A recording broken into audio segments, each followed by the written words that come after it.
Nabeeha Tahseen. I'm coming home. I'm coming home. Nabeeha Tahseen.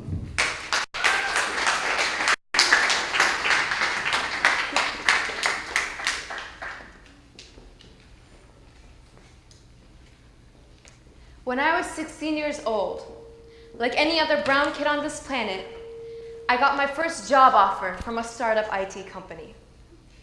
My interview was done by an Indian woman by the name of Lakshmi. As I sat nervously across her, she asked me all the technical questions any engineer would ask. But more than ever, we clicked as friends rather than employees. I talked all about the home state, Oregon, that I just moved from, and how I lived there practically my whole entire life. And then she asked me a question I really wasn't ready for. Do you miss your home in Oregon? Respected ToastMasters, ladies and gentlemen, honored guests, and anyone who has ever felt home. My mind began to rewind itself to the time when I was 2 years old.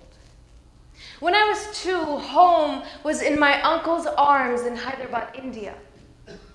When my father left India to look for a better place, my mother and I found home in an airplane flying east towards the city of Minneapolis. When I was 5, home was in my kindergarten class in the tiny city of Portland. Home from then on changed countlessly. I moved so many times in my life that home being a physical structure didn't really make that much sense to me.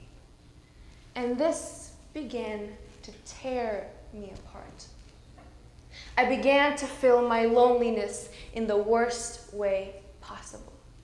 I began to cling on to anyone who seemed nice. If Hannah was sitting right in front of me during lunch, I would talk to her throughout the whole break.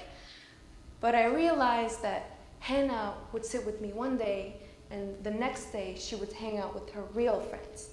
If my father would take me to the park, I would assume I'd come back next week.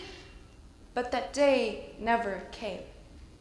Disappointment after disappointment only made me feel emptier and emptier. Because I realized that the people in my life were just as temporary as the places I lived in. If everyone left and if places changed, where do I go? What do I call home?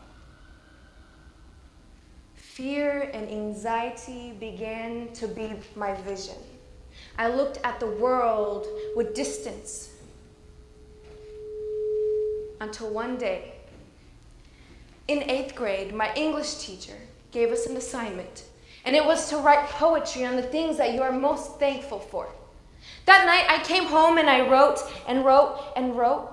I wrote with such passion, with such diligence that when it was my turn to speak, I did it with such passion that at the end, people were clapping for me. People were smiling at me. And at that moment, I realized that the people were listening to me. That my parents were listening to me. That Hannah was listening to me. And for the first time in forever, I felt home. From that day onwards, I wrote poetry every single day. I began to reclaim myself. And then I realized that home was not in Oregon. Home is not in Texas. Home will never be any place I will move in the future. Home was wherever I was. Ladies and gentlemen, there will be battles you will fight, and it will tear you apart. That disease that you're battling will feel as if your own body turned on you. That bully will mercilessly torture you at school, and it will make you feel like a wreck. That new home you just moved to will feel nothing like the one you just moved from. I looked at Lakshmi, and I said, I'm already home. You see, ladies and gentlemen, you will battle every single day. And I ask of you one thing and one thing only.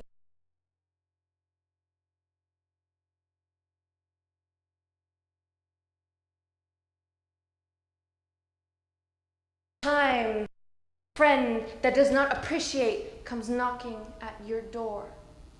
Look into its eyes and say, there is no place for you here. This is my home, for home is wherever I am. Thank you.